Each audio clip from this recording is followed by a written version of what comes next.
اگرچہ وہلا کو ایسی جلیل القدر نبی کی بیوی ہونے کا فخر حاصل ہوا، مگر افسوس کہ اس نے اپنی بددینی کی وجہ سے اپنے شوہر کی ذرا بھی قدر نہ کی اور دنیا کے ساتھ اپنی آخرت بھی بگاڑ لی اور ان پر ایمان نہ لائی۔ وہلا اور اس کی قوم نے جس پر نوح نبی بنا کر بھیجے گئے تھے، نعوذ باللہ آپ کو مجنوں دیوانہ مشہور کیا اور آپ کو مختلف تکلیفیں دی، اور آخر طوفان عظیم میں اور دوسرے منکرین نبوت دشمنان دین کے ساتھ واصل جہنم ہوئی۔ قرآن شریف کے اندر سورۃ تحریم میں وہلہ زوجہ نوح اور وہلہ زوجہ لوط کی نسبت ارشاد ہوا۔ اللہ نے کافروں کے لیے نوح کی بیوی اور لوط کی بیوی کی مثال بیان فرمائی ہے۔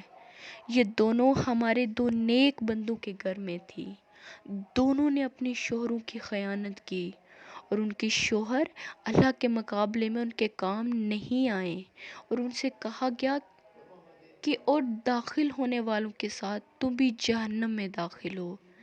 اس آیت میں خیانت سے بدکاری مراد نہیں۔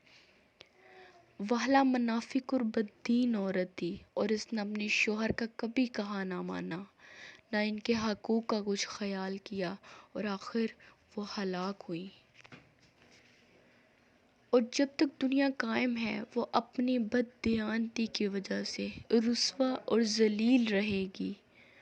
وہلا اپنے شوہر کی جانب کبھی متوجہ نہ ہوتی تھی اور نہ ان کے ادب کو ملحوظ رکھتی تھی، بلکہ ان کی خدمت سے پہلو تہی اور بددلی کا اظہار کرتی رہتی تھی۔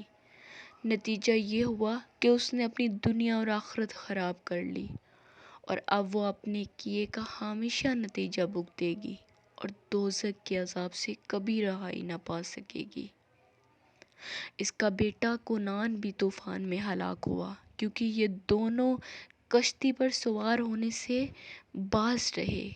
اگرچہ حضرت نوح علیہ السلام نے بہت کچھ نصیحت فرمائی اور اپنے بیٹے کو مخاطب کر کے فرمایا، اے فرزند ہمارے ساتھ سوار ہو جا اور خیانت کرنے والوں کا ساتھ نہ دے، مگر اس نے نہ مانا اور یہ جواب دیا، میں ایک پہاڑ کی جانب پانی سے پناہ لوں گا۔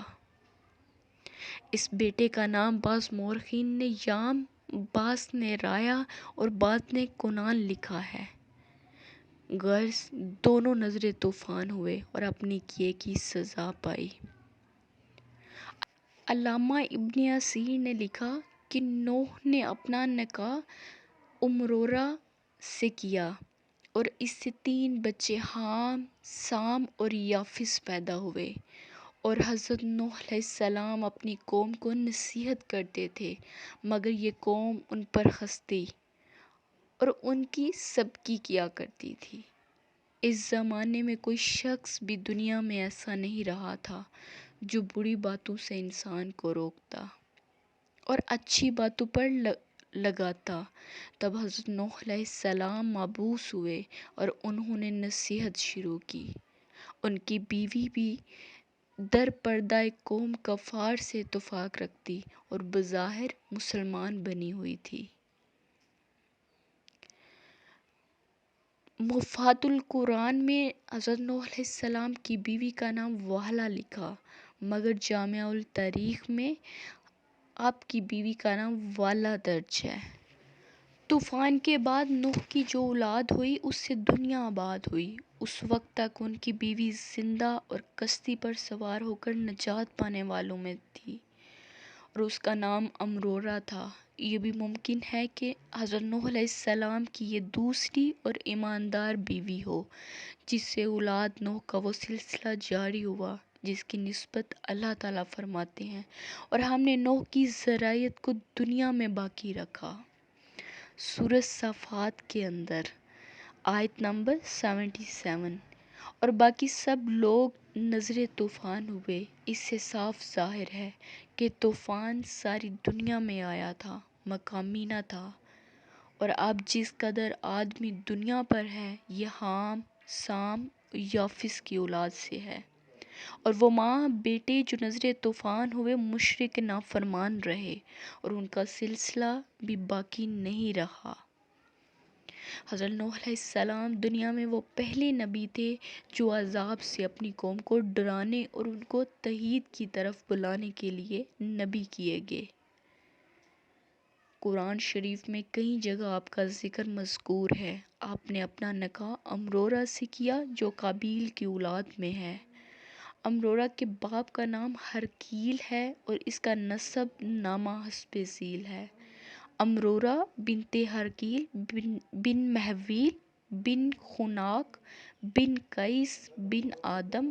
نوح جب 25ویں برس کے ہوئے تو امرورہ کے بدن سے ان کے 3 بیٹے پیدا ہوئے جن کے نام یہ ہیں سام، حام اور یافس۔ تینوں مسلمان اور نوح کے فرمانبردار بیٹے تھے۔ حضرت ابن عباس سے مروی ہے کہ نوح نے بنی قابیل میں ایک اور عورت سے عقد کیا۔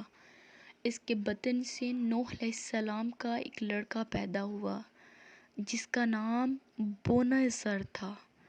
توریت میں ہے کہ ایک مقام تھا جس کو معلول شمسا کہتے تھے، وہاں یہ لڑکا پیدا ہوا۔ ممکن ہے کہ وہ عورت جو قابیل کی اولاد میں تھی وحالہ ہو جو حضرت نوح کے خلاف تھی اور یہی طوفان میں ہلاک ہوئی، جس کا حال اس سے قبل لکھا جا چکا ہے۔